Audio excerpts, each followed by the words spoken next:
안녕하세요. 암을 이겨내고 열심히 일을 하며 잘 살아내고 있는 30대 여자입니다. 제 인생에 암과 이혼이라는 단어가 끼어들 것이라고, 그것도 동시에 마주할 거라곤 단 한 번도 생각하지 못했어요. 어쩌다 보니 암도 그리고 이혼까지도 이겨낸 돌싱녀가 되어 있더라고요. 인생은 한 치 앞도 모른다고들 하지만 이렇게까지 파란만장할 줄은 몰랐네요. 인생을 바꾼 계기인 남편을 처음 만나게 된 건 맞선 자리였어요. 사업하는 집 아들내미로 꽤 사는 편이었고, 장남이어서 부모님의 기대와 사랑을 듬뿍 받고 자란 티가 나는 사람이었죠. 언제 어디서든 여유 있고 당당한 태도가 참 멋있어 보였고, 머지않아 사랑하게 되었고요.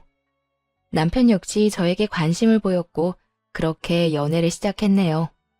연애하면서 시부모님을 만난 적이 있는데 남편에 대한 사랑이 남다르다고 느껴지더라고요. 부모가 자식 사랑하는 마음이야 당연하다고들 하지만 뭐랄까요?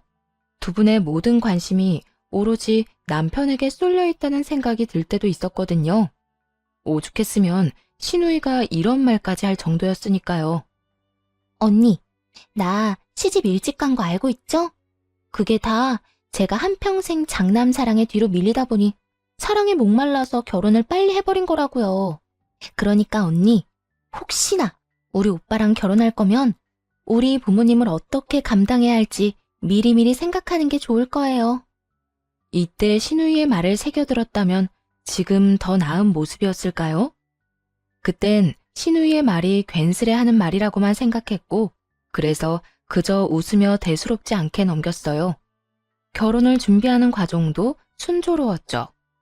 시댁보단 아니어도 저희 집도 여유가 있는 편이라 예단을 비롯한 혼수 준비도 평탄했고요. 무엇보다 꽤 사는 집안의 새언니가 도움을 줘서 힘들이지 않고 결혼할 수 있었어요. 다툼 한 번 없이 결혼까지 꼴이 나고 난 후 행복만이 가득할 거라 생각했는데 웬걸요? 막상 결혼을 하고 나니 대수롭지 않게 생각했던 시부모의 아들 사랑은 예상을 뛰어넘어도 훨씬 뛰어넘더라고요. 시모에게서 매일 아침마다 전화가 오는 것도 부담스러운데 전화 내용이 더욱 부담스러웠죠. 아가, 잘 잤니? 네, 어머님. 잘 주무셨어요? 그래. 그나저나 오늘 아침은 뭘 준비하고 있니? 혹시 아침부터 빵이나 먹여서 보내려고 하는 건 아니지? 우리 아들은 아침에 빵 말고 밥 먹는 거 좋아하니까 꼭 밥 해 먹이거라. 아침엔 고춧가루 들어가는 찌개는 끓이지 말고 맑은 국물로 끓이고 반찬 같은 것도 소화시키기 쉬운 것들로 하고 말이야. 네? 아, 네. 그렇게 하도록 할게요. 그리고 내가 생각을 좀 해봤는데 점심은 도시락 좀 싸주거라. 아무래도 밖에서 먹는 음식보단 집밥이 건강에 좋지 않니? 네 신랑이니 수고스럽더라도 네가 도시락 좀 챙겨줘. 알겠니? 난감하더라고요. 저도 아침을 꼭 챙겨 먹던 터라 아침이야 함께 먹으면다고 하더라도 출근 준비를 하며 남편 도시락까지 싸는 것은 부담이 되는 일이었으니까요. 그 순간 알겠다고 대답할까 싶기도 했지만 나중에 거짓말을 들키기라도 하면 더 큰 불호령이 떨어질 것만 같아 그냥 솔직하게 말하기로 했어요. 어머님, 아침밥은 말씀대로 다 할 수 있는데요. 도시락은 아무래도 힘들 것 같아요. 저도 회사 출근 준비도 해야 하고 아침 차리고 뒷정리까지 하면 아무래도 시간이 촉박해서요. 그리고 요즘 밖에서 먹는 음식 예전처럼 그렇게 막 만들지 않아요. 건강식으로 잘 만들어 파는 곳도 많고요. 어떤 식당은 집밥보다도 더 영양가 따져서 식단 짜는 곳도 있고요. 그렇잖아요. 요즘 식당이 예전처럼 조미료 폭탄에 간만 세게 하는 것도 아니고 다들 건강을 중시하니 집밥보다도 더 정성스레 요리해서 팔곤 하니까요. 그래서 한 끼쯤은 밖에서 먹는 것도 상관없다고 생각했는데 시모는 이 말을 듣자마자 통보식으로 이렇게 말하더라고요. 그러면 회사를 그만두거라. 네? 지금 저보고 퇴사하라는 말씀이세요? 왜요? 왜긴 왜야?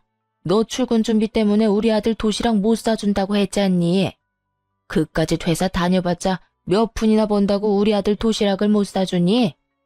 그까지 푼돈 내가 다달이 줄 테니까 회사 그만두고 집에서 살림이나 해. 시집을 왔으면 남편 내조를 똑바로 해야 하는 법이란다. 순간 이건 아니다 싶어 확실하게 하고 넘어가야 한다는 생각이 들더라고요. 월급을 위해 회사에 다니는 것도 맞지만 오로지 돈 때문에 회사에 다니는 건 아니었어요. 꿈꾸는 바가 있고 하고 있는 일에 대한 자부심도 상당했거든요. 결혼을 했다고 해서 시모의 말처럼 내조나 하며 살 생각은 전혀 절대로 없었죠. 그리고 지금 참고 넘어갔다간 앞으로 어떤 일로 어디까지 간섭을 하고 들지 상상조차 되지 않았고요. 어머님, 죄송한데 전 남편만큼 제 커리어도 중요해서 회사를 이렇게 그만둘 생각은 없어요. 돈도 물론 중요하긴 하지만 돈보다도 하고 있는 일에 자부심을 느끼고 있거든요. 그러니까 네 말은 회사를 그만둘 생각이 전혀 없다. 이 뜻 맞니? 네, 맞아요. 그래? 그렇다면 일단 알았다. 불호령이라도 떨어질 것이라 생각했는데 생각보다 쉽게 넘어가서 안심했죠. 그런데 그건 그냥 넘어간 것이 아니더라고요. 시모에겐 다른 계획이 있었던 거였죠. 상의 한마디 하지 않고 일하는 이모님을 고용하는 계획 말이에요. 누구는 배부른 소리 한다고 할 수도 있지만 기분이 상당히 좋지 않더라고요. 아무리 급여는 시모가 지급한다고 해도요. 같이 사는 공간에서 제가 없는 동안에도 집을 봐줄 사람인데 제 의견은 묻지도 따지지도 않고 사람부터 보내버렸으니까요. 당장이라도 시모에게 전화를 걸어 따지고 싶었지만 더는 시모와의 분란을 만들고 싶지 않아 남편에게 말했어요. 여보, 지금 이 상황 내가 어떻게 받아들여야 해? 무슨 상황? 아, 이모님? 뭘 어떻게 받아들여? 그냥 좋게 생각해. 엄마가 당신 생각해서 보내준 건데 뭘 그렇게 심각하게 생각해? 돈도 엄마가 주겠다. 당신은 그냥 즐겨. 그러면 되지. 그냥 즐길 수가 없는 상황이잖아. 아무리 어머님이 내 생각을 해서 보내준 사람이라고 해도 우리 집에서 살림에 손댈 사람인데 적어도 나한테 상의는 했어야지. 어떤 사람인지도 모르는데 찝찝하잖아. 별 걱정은 다 한다. 우리 엄마가 설마 이상한 사람을 집에 보냈겠어? 걱정하지 말고 그냥 즐겨. 아침마다 당신이 밥 차리고 뒷정리하는 거 사실 나도 마음이 좋지 않았다고. 이모님이 다 해주니 나도 마음 편하고 당신은 몸 편하고 얼마나 좋아? 남편은 대수롭지 않게 생각하고 있었고 결국 대화를 포기해버렸어요. 더 이야기해봤자 저만 이상한 사람이 될 것 같기도 했고 한편으론 남편의 말처럼 설마 신모가 이상한 사람을 집으로 보내기야 했겠나 하는 생각 때문이었죠. 그런데 집으로 온 사람은 이상한 사람이 맞더라고요. 집에서 일어나는 모든 일을 시모에게 하나도 빠지지 않고 보고했으니 말이에요. 처음엔 그저 집안일만 해주는 사람이라 생각했어요. 그런데 어느 날부터 시모가 집안일에 대해서 너무 많은 것을 알고 있다는 생각이 들더라고요. 아가, 요즘 회사 많이 바쁘니? 네? 그냥 조금 바쁘기는 한데 왜 그러세요? 그냥 목소리가 힘이 없는 것 같아서. 바쁘면 퇴근도 늦겠구나. 아무리 맞벌이라고 해도 여자는 남자가 집에 들어오기 전에 먼저 집에 와서 맞이해야 하는 건 알고 있지? 네 커리어가 중요하다고 하니 더는 긴 말하지 않겠지만 그 정도는 지키면서 살거라. 어차피 애 생기면 그만둬야 할 회사니 지금부터라도 회사보단 집안일에 남편한테 더 신경 쓰라. 이 말이야. 애초에 처음부터 말이 통하질 않았던 거죠. 하지만 이상했어요. 시모와 통화할 때 목소리에 힘이 없었던 적도 없을 뿐더러 오히려 일부러 더 밝고 힘차게 받았으니까요. 그런데 힘이 없는 것 같다니 아무리 눈치가 빠르다고 해도 말이 되지 않았죠. 하지만 그렇다고 해서 처음부터 이모님을 의심했던 건 아니었어요. 처음엔 당연히 남편이 시모에게 미주알 고주알 다 말하고 있다고 생각했거든요. 그런데 남편이 집에 없을 때 친구와 통화한 것까지 시모가 알고 있더라고요. 아가, 너 혹시 우리 아들 두고 바람이라도 피우니? 전화를 걸어 다짜고짜 한다는 말이 바람이라니. 이게 무슨 황당한 말인가 싶었어요. 평소에 의심받을 만한 행동을 한 것도 없었고, 결혼을 한 후엔 거의 일과 집만 오가는 생활을 하고 있었으니까요. 기분 나쁨과 의아한 내색을 숨기지 않고 표현하며 시모에게 되물었어요. 네? 그게 무슨 말씀이세요? 너 우리 아들 집에 없을 때 웬 남자랑 하하호호 웃으며 통화했다면서? 결혼한 여자가 외간 남자랑 그렇게 웃으면서 통화할 일이 외도밖에 더 있니? 처음 시모의 말을 들었을 땐 이게 무슨 말인가 싶었는데 며칠 전 친구와 통화하는 내내 지나치게 제 주변을 맴돌던 이모님이 떠오르더군요. 이 여자가 시모의 눈과 귀가 되기 위해 우리 집에 들어온 거구나 하고 깨달았죠. 아, 어머님, 혹시 이모님 우리 집에 들인 이유가 이건가요? 집안에서 일어나는 일들 보고받으려고요? 시모가 대놓고 물은 것처럼 저 역시 시모의 의중을 직접적으로 물었고 시모는 당황하는 기색 하나 없이 이렇게 대답하더군요. 주된 목적은 집안일이지만 부수적으로 그런 것도 따라오지 않겠니? 설마 넌 아무것도 모르고 도움을 받았던 거야? 뻔히 다 알고 있을 거라 생각했는데 생각보다 순진하네. 아니, 어떤 사람이 그딴 걸 예상하겠어요? 보통의 사람이라면 아들 부부가 좀 더 편안한 환경에서 맞벌이를 하기를 원해 호의를 베풀었다고 생각하는 것이 당연한 거 아닌가요? 시모는 마치 제가 이상한 사람이라도 되는 듯 몰아가더라고요. 이미 도시락 사건에서부터 잘 지낼 수 있는 고부 사이는 물 건너간 후였기에 참지 않고 할 말을 했습니다. 순진해서가 아니라 보통 사람들은 그런 생각을 전혀 하지 못하죠. 하여튼 무슨 말을 어떻게 전하고 들었는지 모르겠지만 그냥 친구예요. 그냥 친구? 결혼한 여자가 다른 남자랑 그렇게 정이 뚝뚝 떨어졌다는데 그냥 친구? 그걸 지금 믿으라고 하는 말이니? 그럼 친구가 결혼하니 결혼식장에 오라는데 웃으면서 통화하죠. 울면서 통화하면 그게 더 이상한 일 아닐까요? 그리고 어머님, 이모님 다시 알아보셔야겠어요. 할 일을 제대로 못하고 대충대충 하는 것 같은데요. 중요한 이야기는 쏙 빼고 오해하기 딱 좋은 말만 전하는 걸 보면요.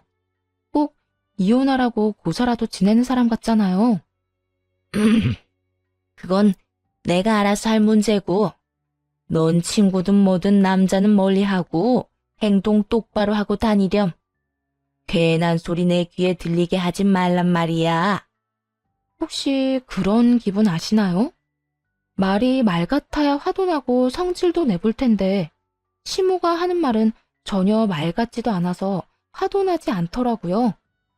그저 혼자 드라마 한 편 잘 쓴다는 생각에 헛웃음과 한숨만 나왔죠. 저는 지금처럼 똑같이 행동하고 다닐 거예요, 어머님. 어머님은 어떻게 생각하는지 모르겠지만 결혼하고 이때껏 문제 삼을 만한 행동을 한 적도 없으니까요. 그러니까 괜한 소리가 들리거든 어머님이 귀를 닫으세요. 그러면 저도 어머님도 서로 평화롭지 않겠어요? 너 지금 감히 나한테 말대꾸하는 것도 모자라 나한테 명령질을 하는 거니?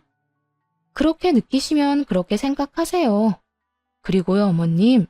우리 집에 저딴 이모님은 필요 없으니 앞으로는 보내지 마세요. 그러면 끊겠습니다.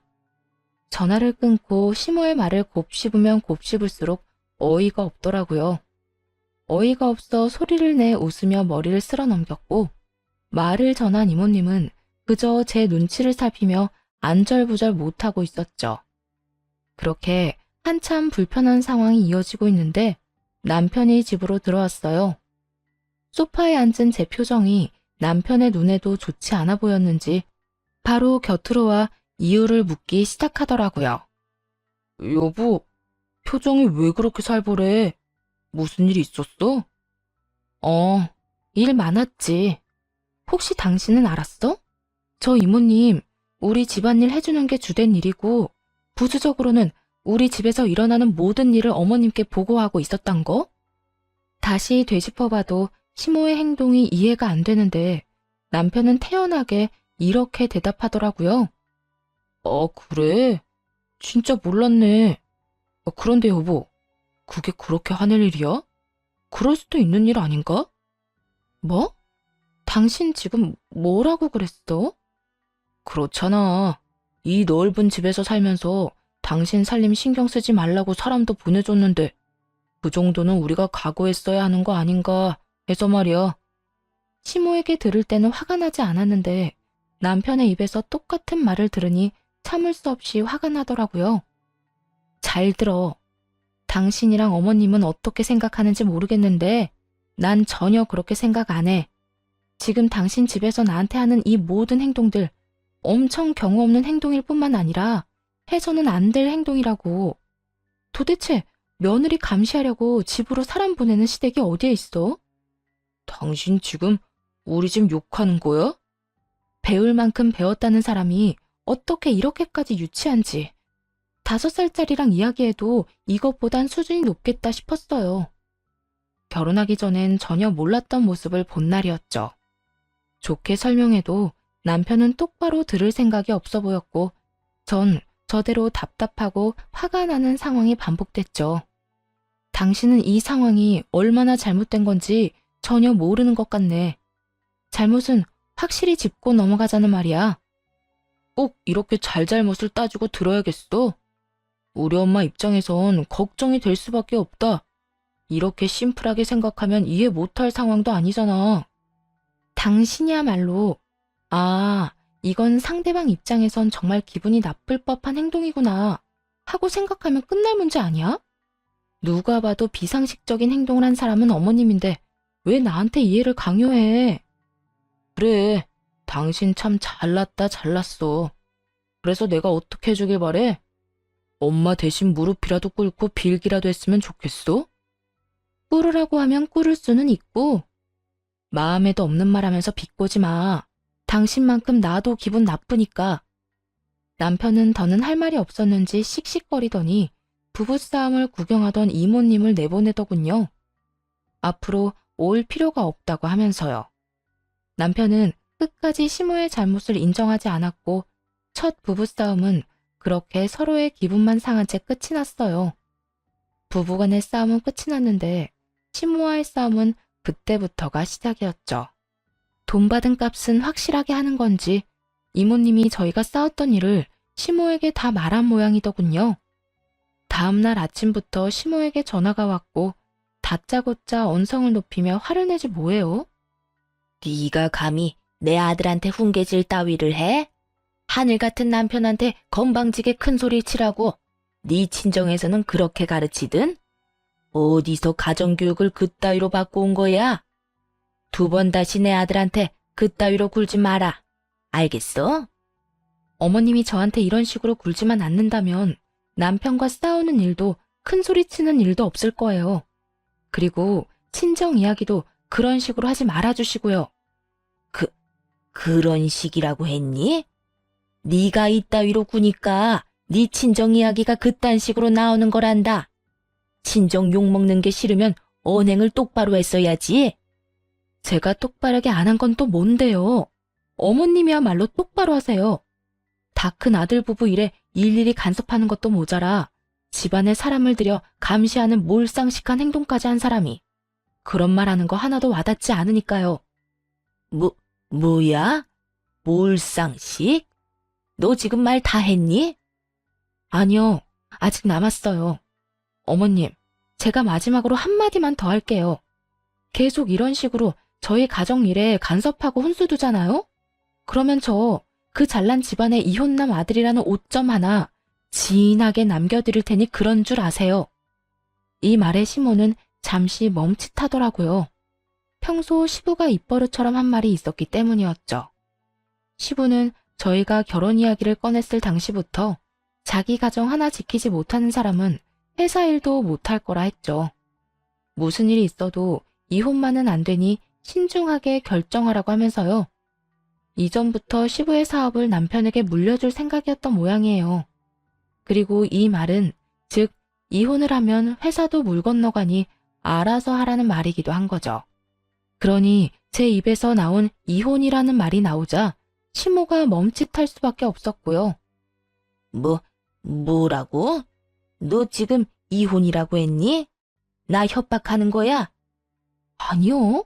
진심이에요. 그래? 어디 두고 보마. 네가 정말 이혼을 할 수 있을지 못할지 말이야. 시모는 그냥 하는 말이라고 생각하는 듯 했지만 그럴 리가요. 누구보다 진심이었거든요. 참아 넘기는 것은 이번이 마지막이라 생각했고, 이런 상황이 반복된다면 계속 참고 사는 것은 자신이 없었기 때문이었죠. 그 후 제 말을 진심 없는 협박이라 생각하면서도 혹시 하는 마음에 겁은 났는지 시모에게서 연락은 오지 않더라고요. 시모의 연락만 끊겼을 뿐인데 삶은 다시 평화를 찾았네요. 남편과 완벽한 화해를 한 것은 아니었지만 그럭저럭 부딪히는 일 없이 지냈고요. 이제 좀 독립된 부부 생활을 할 수 있겠다 싶었는데 어느 날부터인가 몸이 계속 아프고 피곤하기 시작했어요. 그래서 여러 검사를 받았고 검사 결과 암이라는 이야기를 들었죠. 다행스럽게도 워낙 초기에다가 양성이라 그렇게 심각한 상황은 아니었지만 30살에 예고도 없이 찾아온 암은 정말이지 너무나도 절망스럽더라고요. 눈물조차 나지 않는 그 상황에서 제일 처음 떠오른 사람은 바로 남편이었어요. 당장이라도 연락을 해 몸 상태에 대해 알리고 위로를 받고 싶었지만 남편의 목소리를 들으면 바로 눈물이 터져 나올 것만 같아 일단 집으로 향했어요. 소파에 앉아 암에 관해 검색을 하고 있으니 남편이 집으로 들어오더라고요. 곧바로 남편에게 몸 상태에 대해서 말해주었어요. 따뜻한 위로를 바라며 말이죠. 여보, 나 암이래. 갑상선암. 뭐? 그게 정말이야? 그런데 여기 이러고 있으면 어떡해. 병원에 있어야지. 그렇지 않아도 입원 날짜 잡아두고 왔어. 나 이제 어떻게 해? 너무 무서워. 어떻게 하긴 뭘 어떻게 해. 수술하면 되지. 포옹은커녕 괜찮냐는 말 한마디 없던 남편은 저의 손길을 피하며 안방으로 가 짐을 싸기 시작하더라고요. 마치 전염병에 걸린 사람 피하듯이 남편의 행동은 재빠르고 거침이 없더군요. 남편의 모습에 너무 당황스러워 말까지 제대로 나오지 않았죠. 당신 지금 뭐해? 짐은 갑자기 왜 싸는 건데? 당신 암이라며? 그럼 병원에 입원해야 할 텐데 그동안 나 혼자 이 집에 있어봤자 뭐해? 우리 집 가 있으려고. 병원에 입원할 때 전화해. 시간 내서 갈 수 있으면 갈 테니까. 할 말이 그게 다야? 그러면? 더 무슨 말을 해야 해? 아, 병원비는 걱정하지 말고 치료나 잘해. 돈은 우리 집에서 해줄 거야. 아마. 몸이 건조한 남편의 언행에 마음이 무너지며 어떤 말도 하고 싶지 않더라고요. 평생을 함께할 것을 맹세한 사람이 암에 걸렸다는데 돈 걱정은 하지 말라는 인간이랑 무슨 이야기를 하겠어요? 남편에 대한 실망감과 이러려고 결혼까지 했나 하는 회의감에 휩싸였고 그렇게 멍하니 있는 동안 남편은 묵직한 짐과 함께 집을 나가버리더군요. 뒤이어 집을 나서자마자 시모에게 모든 사실을 알렸는지 전화가 왔어요. 이야기 들었는데 너 암이라며? 에휴, 싫다 싫다 하니까 별꼴을 다 보는구나. 어떻게 병까지 걸린 애가 우리 집안에 들어온 건지. 에휴, 그래서 수술하면 괜찮다니? 며느리가 암이라는데 할 말이 그것뿐이세요? 그러면 내가 뭐라고 해주길 바라니? 눈물이라도 흘리면서 위로라도 해줄 거라 생각했다면 그런 기대는 버리거라. 지금 속았다는 생각에 화가 나 미칠 것만 같으니까. 어찌되었든 너 완치될 때까진 우리 아들 만날 생각도 말고 우리 집에 올 생각도 하지 말거라. 생각 같아선 이혼이라도 시키고 싶은데 앞으로 너 같은 거 데리고 살아주는 걸 감사하면서 살아. 딱 이렇게 말하곤 전화를 끊어버리더군요. 화도 나지 않았고 그저 웃음만 났어요. 하는 꼴이 그 엄마의 그 아들인가 하는 생각이 들기도 했고 이런 꼴을 보기 위해 이런 상황까지 왔구나 하는 생각이 들더군요. 그리고 이혼을 꼭 해야겠다는 다짐도 했고요. 일단 이혼도 이혼이지만 치료가 우선이었기에 서둘러 입원을 해 수술을 받았습니다. 다행스럽게도 수술은 잘 되었고 경과 역시 좋았어요. 차가운 수술실에서도 적막한 병실에서도 온 머릿속이 이혼 생각으로 가득 차서인지 암을 견디는 과정에서 지치거나 힘들지도 않더라고요. 오로지 빨리 암을 이겨내서 보란 듯이 건강한 모습으로 이혼해야지 그 생각뿐이었어요. 그렇게 시간은 흘러 퇴원을 앞두고 있던 어느 날 남편과 시모가 병실로 찾아오더라고요. 완치될 때까진 얼굴 볼 생각도 하지 말라더니 봉투를 가지고 왔더군요. 여기 돈 좀 넣었으니 병원비하고 남는 건 몸보신 하는데 보태 쓰거라. 다 나을 때까지 얼굴 볼 생각도 하지 말라더니 병원비 주려고 왔나 봐요. 저도 병원비쯤은 있는데 괜한 걸음 하셨네요. 봉투는 쳐다보지도 않고 냉담하게 말하자 남편은 콧방귀를 뀌고 시모는 혀를 차며 상식밖에 말을 꺼내놓기 시작하더라고요. 그냥 감사합니다 하고 받으면 안 되니? 네가 매사에 이따위로구니 암이나 걸린 거야.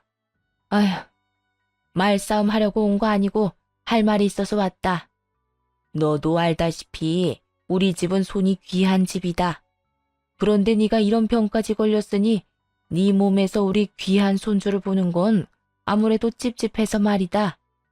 그래서 우리가 좀 준비한 게 있는데 넌 여기에 사인만 좀 하려무나. 이렇게 말한 시모는 종이를 내밀더라고요. 남편이 밖에서 낳아온 자식을 친자식처럼 정성껏 잘 키우겠다는 내용이 적힌 종이었어요. 그러니까 저한테 지금 찍소리도 하지 말고 남편이 밖에서 낳아온 자식이나 키우면서 살아라. 이 뜻이네요? 그래, 상황이 이런 걸 어쩌겠니? 우리도 너한테서 손주 보면 여러모로 좋지만 아무리 그래도 우리 귀한 손주한테 암 유전자를 물려줄 순 없지 않겠니? 대신 거기에 사인하고 잘 지켜주며 살면 앞으로 돈 걱정만큼은 하지 않고 살게 해주마. 당연히 이 모든 건 비밀로 한다는 조건에서 말이야. 애 낳아줄 여자는 우리가 알아서 고를 테니 그건 걱정하지 말고 원한다면 애 엄마 면접도 함께 보게 해주마. 막장 드라마보다도 더 막장 같은 상황이었죠. 다른 곳도 아닌 이제 막 수술이 끝나 회복 중인 제 병실에서 이런 일이 일어나고 있다는 게 현실 같지 않아 웃음이 났어요. 큰 소리로 그냥 웃어버렸고 그걸 본 시모는 암투병 하더니 정신도 나가버린 것이 아니냐며 뒷걸음질까지 치더라고요. 그렇게 한참을 웃다가 가까스로 웃음을 멈추고 종이를 다 찢어버렸어요. 그리곤 남편과 시모를 보며 이렇게 말해줬네요. 그냥 이혼하자. 나 더는 당신 같은 인간이랑 살고 싶지 않네. 당신 같은 인간 며느리 하고 싶지 않고. 당연히 그 각서에 사인을 할 거라 생각했던 건지 두 사람은 저의 갑작스러운 이혼 통보에 놀란 눈을 하고 길길이 날뛰기 시작했어요. 이혼? 당신 정말 정신도 나가버린 거야? 이혼은 무슨 이혼이야. 정신 차려. 당신 지금 암 환자야. 그런 주제에 이혼은 무슨 이혼이야? 그래, 우리 아들이 너 같은 거 못 데리고 산다고 이혼하자고 해도 모자랄 상황에 뭐? 이혼? 주제도 모르고 누군 네가 예뻐서 그런지 아늘 한 줄 알아? 어쨌든 이혼은 절대 안 되니까 헛소리 그만하고 애 낳으면 애나 잘 키울 준비해. 어디서 대본이라도 외우고 온 건가 싶었네요. 장단이 어찌나 잘 맞던지 박수라도 쳐주고 싶은 심정이었어요. 정신 차리지 못하고 헛소리만 하는 두 사람을 향해 언성을 높였어요. 그 애 당신 엄마랑 당신이나 잘 키워. 그렇게 귀한 손주인데 날 뭘 믿고 맡기려고? 아까부터 말했지만 나라고 네가 마음에 들어서 이러는 게 아니다. 이미 결혼을 했고 우리 집 호적에 있는 이상 너도 네 할 도리는 다 해. 밖에서 낳아온 자식 키워줄 도리는 도대체 무슨 도리인지 알 수가 없네요. 어쨌든 그딴에 키울 생각도 없고 태어나는 대로 이혼할 거니까 그런 줄이나 아세요. 아휴, 너 지금 이러는 이유가 돈 때문이니? 왜? 이 봉투에 든 돈이 모자랄 것 같아서 그래? 돈 더 주면 되겠니? 앞으로 돈 걱정 없이 살게 해주겠다는 내용도 각서에 적어주면 만족할래? 시모는 돈을 더 꺼내려 가방을 뒤지기 시작했어요. 그 순간 새언니가 병실로 들어오더니 침대 위에 올려진 돈 봉투를 들고 시모를 향해 이렇게 말했어요. 이 노인네가 듣고만 있으려니 도저히 못 참게 만드네. 이보세요, 아줌마. 돈이 그렇게나 많아? 돈질하라고 싶어 못 참겠어. 그런데 어떻게 하지? 돈은 우리 집도 꽤 있는 편이라 이까짓 거 필요 없는데 말이야. 화가 난 새언니는 돈 봉투 안에 돈을 모조리 꺼내 시모 얼굴에 던져버렸어요. 그리곤 가방 안에 사진도 꺼내 던졌고요. 새언니가 던진 사진엔 남편이 다른 여자와 호텔을 들락날락거리는 장면이 무수히 많이 찍혀 있었고, 더 어이없었던 건 여자들이 모두 다른 사람들이라는 거였어요. 여기저기 떨어진 사진들을 보자 화가 다시 끓어오르는 듯 새언니는 두 사람에게 삿대질까지 하며 몰아붙이더라고요. 이딴 더러운 짓거리나 하고 돌아다닌 주제에 여기가 어디라고 찾아와서 그딴 말 같지도 않은 말을 짓거려? 너희들이 그러고도 인간이야? 어떻게 인간의 탈을 쓰고 여기가 어디라고? 새언니의 고함에 두 사람은 아무 말도 하지 못하더라고요. 거기에다 시모도 남편이 이딴 짓을 하고 다니는 것은 몰랐는지 꽤 놀란 눈치기도 하더군요. 평소라면 남편 대신 변명하기 바빴을 시모가 놀라서 벌어진 입을 다물 생각도 못하고 있었으니까요. 대변인이었던 시모가 할 말을 잃고 가만히 있자 남편이 급하게 변명을 해대기 시작하더군요. 엄마, 이건 그래, 거래처 미팅이었어. 호텔이 그런 짓만 하러 가는 곳은 아니잖아. 비즈니스, 일하러 간 거였다고. 말도 안 되는 변명에 시모 역시 기가 차는지 그저 남편을 보고만 있던 순간이었어요. 병실 밖에서 모든 상황을 듣고 있던 변호사가 천천히 들어오더라고요. 그리곤 이렇게 말했어요. 밖에서 모든 상황 다 들었으니 상담도 필요 없을 듯하네요. 소송 준비 바로 시작할 거고 원하시는 결과 꼭 얻어낼 테니 아무 걱정하지 말고 회복에만 전념하시면 됩니다. 변호사는 자리를 떠났고 시모와 남편은 상황 파악을 하느라 정신이 없어 보이더군요. 이로써 모두 제 계획대로 되었다고 생각했네요. 네, 맞아요. 사실 암 치료를 시작하기 전부터 새언니에게 모든 사실을 알리고 남편의 뒷조사와 함께 변호사 선임을 부탁한 상태였거든요. 아무래도 집을 나간 남편이 얌전히 지낼 리 없다고 확신했기 때문에 새언니라는 조력자를 구해 이혼 준비를 했던 것이었죠. 재력이 남달랐던 새언니는 저의 부탁에 최고의 흥신소뿐만 아니라 최고의 변호사까지 선임해 날마다 병실을 오가고 있었고요. 그날도 변호사와 함께 병실로 왔다가 이 대화를 들은 것이었죠. 물론 이 대화는 모두 녹음한 상태였고요. 미혼남이라 거짓말을 하며 여러 여자를 만난 증거와 함께 병실에서 일어난 일까지 빼도 박도 못하게 된 거죠. 시모는 완전히 다른 사람으로 돌변해 부탁을 해오더라고요. 아가, 너도 내 심정 이해하지? 같은 여자로서 내가 오죽했으면 너한테 그런 부탁까지 했겠니? 네가 원하는 게 이혼이라고 했지? 그래, 그까짓 이혼 당장이라도 해줄 테니까 네 시아버지한테만 비밀로 해다오. 이렇게 말하면서 제 손을 감싸주는데 정말 소름이 다 끼치더라고요. 그 손을 바로 뿌리치며 시모를 향해 고함을 쳤어요. 전 도저히 이해가 안 되는데 어머님은 제 심정이 이해되나요? 저 인간을 씹어먹어도 화가 풀리지 않을 것만 같은 심정이 이해나 되냐고요. 아가, 내가 다 사과하마. 내가 정말 미안하다. 그러니까 우리 아들 좀 살려다오. 제발 내 부탁 좀 들어줘. 시모는 고개 숙여 부탁을 해왔고 남편은 그때까지도 정신 차리지 못한 채 헛소리를 해대더군요. 아, 엄마, 이혼은 무슨 이혼이야. 집사람이 몸이 약해서 그렇지 저런 여자 또 찾기 힘들다고. 난 절대 이혼 안 할 거야. 이건 또 무슨 개소리인가 싶었는데 시모 역시 저와 생각이 같았는지 남편의 등을 내리치며 이렇게 말하더라고요. 그렇게 이혼하기 싫다는 녀석이 이딴 짓이나 하고 돌아다녀? 너 이러고 다닌 거 알면 네 아버지 가만 안 있어. 도대체 뒷감당을 어떻게 하려고 이딴 짓을 한 거야? 아니, 그게 아니라 정말 실수였어, 실수. 여보, 정말 한순간에 충동적으로 그랬던 거였어. 사실 요즘 우리 그렇게 살갑게 지냈던 건 아니었잖아. 나도 외롭고 건강한 남자다 보니까 한순간 잘못된 결정을 했었어. 그러니까 제발 이혼만은 하지 말자, 응? 당신도 잘 알잖아. 나 이혼하면 그날부터 인생 망한다는 거. 입에 발린 소리로도 사랑하기에 이혼하지 않겠다고는 하지 않더라고요. 어느 정도 알고는 있었지만 막상 그 순간을 마주하고 나니 비참하기도 하고 후련하기도 한 그런 오묘한 기분이었어요. 마지막까지도 사랑이라는 말을 꺼내지도 않던 남편은 빌기 시작했고 그런 남편을 뿌리쳐버렸네요. 그리곤 남편이 지금 처한 현실에 대해 알려주었죠. 당신 지금 여기서 이러고 있을 시간 없어. 우리 새언니가 나 대신해서 당신 외도 사진들 아버님께 다 보내버렸거든.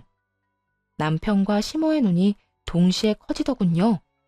어떻게 해서든 그 자리에서 제 입을 막아보려 애썼는데 이미 소용없는 짓이란 걸 알아버렸으니 여러 생각이 오가는 듯 했어요. 뭐라고? 그걸 언제 보낸 거야? 병원 오기 전에 퀵으로? 그러니까 나한테 이러고 있지 말고 얼른 가봐. 혹시 알아? 퀵 서비스보다 당신이 더 일찍 도착할지? 믿을 수 없었는지 남편은 따져 묻더라고요. 당신 꼭 이렇게까지 해야 했어? 이렇게까지 해서 당신한테 남는 게 뭔데? 그런 걸 묻기 전에 네가 나한테 한 짓이나 생각하지 그래? 내가 당신한테 뭘 어떻게 했는데? 남편은 진심으로 본인이 한 짓거리에 대해 자각이 없는 것 같더라고요. 이 말을 하는 남편의 눈빛이 진심이었거든요. 그런 남편의 모습에 더욱 화가 나 굳이 입 밖에 내고 싶지 않았던 말들을 꺼내놓기 시작했어요. 비참하고 또 비참해서 하고 싶지 않았던 말들이요. 너 내가 암 걸렸다고 할 때 괜찮다고 말이라도 한마디 했니? 위로는커녕 바로 짐 싸서 집 나가버린 것도 모자라 온갖 더러운 짓은 혼자 다 하고 다녔잖아. 그 더러운 짓거리하고 다닐 동안 난 혼자 입원하고 혼자 수술받으러 들어갔어. 그리고 혼자 회복하느라 너무나도 힘든 시간을 보냈고 말하는 내내 눈물이 차오르는 걸 참느라 얼마나 힘들었는지 몰라요. 스스로가 너무 불쌍해서 또 서글퍼서 계속 울컥하더라고요. 그런 제 기분을 단 1%도 공감하지 못했는지 남편 놈은 이렇게 말하더군요. 이혼하는 건 좋다 이거야. 왜 굳이 아버지한테까지 다 알리는 건데? 그냥 조용히 이혼만 했으면 됐잖아. 이 말을 듣는데 눈물이 쏙 들어가더군요. 아, 이런 인간이랑 내가 무슨 말을 하겠나 하는 생각이 들며 이젠 정말 끝이라고 생각됐어요. 내가 왜? 누구 좋으라고? 조용히 이혼해주면 당신은 아버님 속이고 해자까지 물려받을 텐데 내가 미쳤다고 조용히 이혼만 해주겠어? 난 암에 걸렸을 뿐이지 정신이 나가버린 건 아니거든. 그러니까 여기서 헛소리 그만하고 헛된 꿈도 그만 꾸고 얼른 네 잘난 집에나 가봐.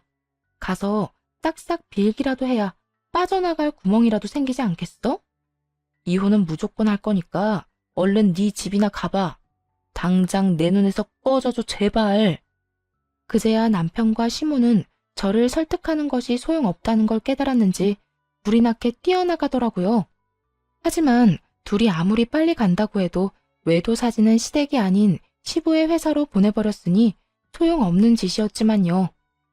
이후 변호사님 덕분에 순조롭게 이혼했고 전 남편은 시부에게 단단히 미운 털이 박혀 그렇게 무시하던 전 시누이보다 못한 취급을 받고 살고 있다고 하더군요. 거기에다 전 시부의 회사에서 쫓겨난 것은 물론이고 집에서마저 쫓겨나 지금은 원룸 생활을 하며 지내고 있다는 소식도 들려왔고요. 듣기론 스스로 번 돈으로 능력을 인정받으면 다시 받아준다고 했다던데 불가능할 것이라고 보이네요. 그도 그럴 것이 결혼 생활을 하며 전 남편을 지켜본 바론 게으르고 아나무인에다가 무엇이든 간절하게 노력해 본 적 없는 인간이었거든요. 그런 인간이 혼자 힘으로 일어서는 건 가망 없는 일 아니겠어요? 이런 예상이 틀리지 않았다는 걸 보여주듯 전 남편에게 연락이 온 적이 있었어요. 아주 구질구질한 이유로 말이에요. 여보, 희진아, 잘 지내지? 덕분에 난 잘 지내는데 넌 못 지낸다고 들었어. 왜 전화했어? 서로 다정하게 이름 부르고 통화할 사이는 아니잖아. 그게, 희진아, 나 부탁이 있어서 전화했어.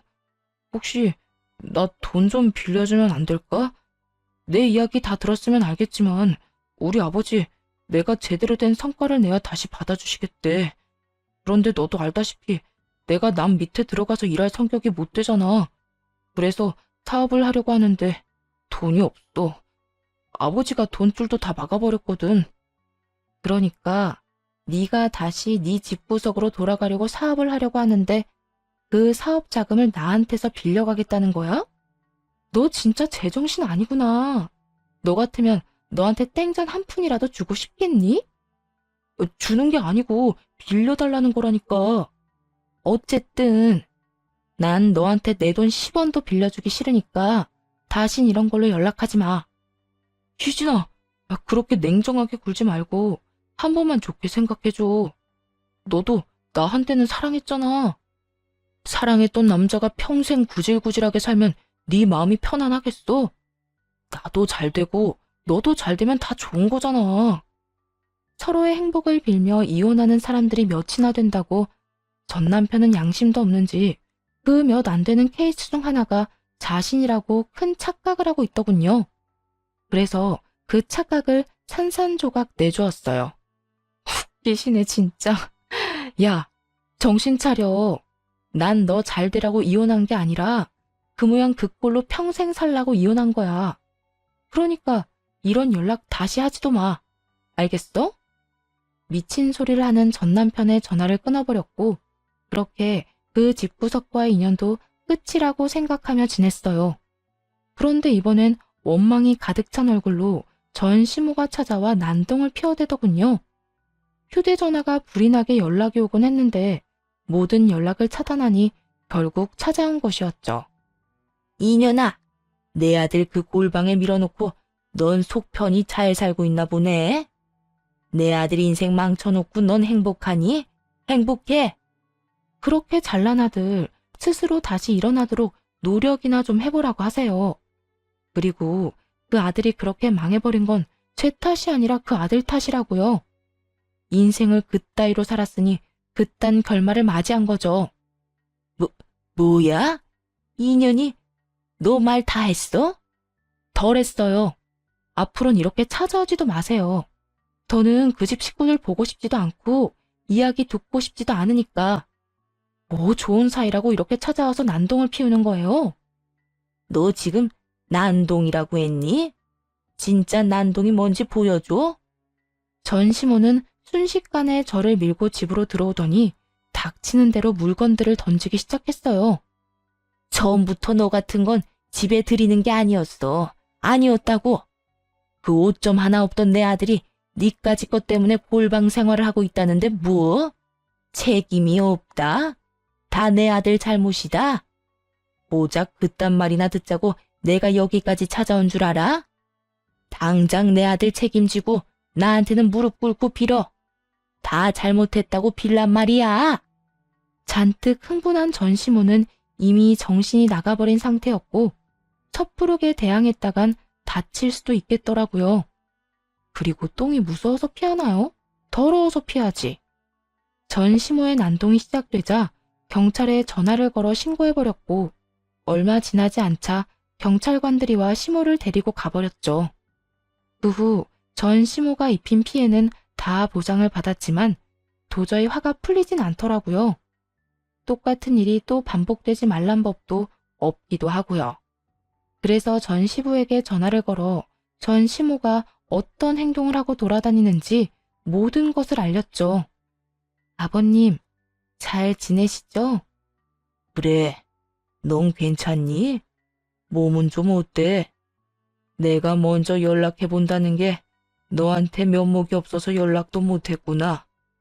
몸은 괜찮은데 며칠 전에 어머님이 왔다 갔어요. 뭐? 집사람이? 혹시 나쁜 행동이라도 했어? 네, 찾아와서 그 사람 책임지라고 화를 내더니 집안 물건은 다 집어던지고 난동을 부려서 신고까지 하는 일이 있었어요. 그래서 말인데 아버님이 어머님 좀 말려주시면 안 될까요?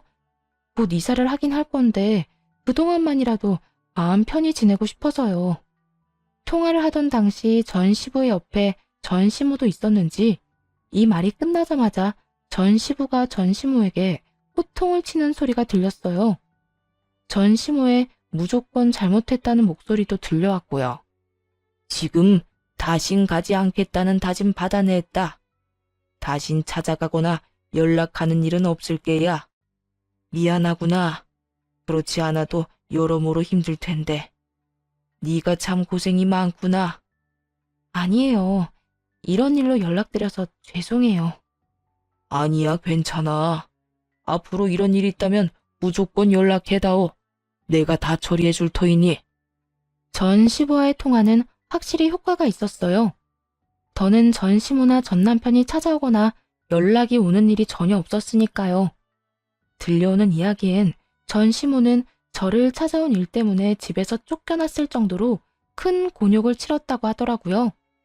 정말이지 그 집구석에서 전 시부라도 정상적인 사람이라 얼마나 다행인지 몰라요. 만약 전 시부마저 똑같은 인간이었다면 이혼이 그 인간들에게 복수가 아닌 새로운 출발을 돕는 길이 되었을지도 모르니 말이에요. 그 후 남은 치료를 무사히 마쳤고 지금은 건강하게 잘 살고 있어요. 만병의 원인은 스트레스라더니 온갖 스트레스가 사라지고 나니까 더 건강해진 기분마저 드는 요즘이에요. 회사는 병 때문에 그만둔 상태였는데 몸이 건강해지고 나니 마냥 쉬는 것도 싫더라고요. 그래서 요즘엔 작은 공방을 차려 무리하지 않는 선에서 일을 하고 있어요. 이혼을 할 당시 전 시부에게서 받은 돈과 전 남편, 전 시모에게서 받은 위자료로 차린 저만의 공방인 거죠. 한마디로 위자료로 차린 공방이 되겠네요. 이 공간에서 하루를 보내며 이런저런 사람들을 만나 이야기도 나누고 그때그때 만들고 싶은 작품들을 만들며 행복하고 재미있는 날을 보내며 살아가려고요. 혼자 사는 삶이긴 하지만 이 정도면 꽤 괜찮은 삶 아닌가요? 긴 사연 함께 해주셔서 감사합니다.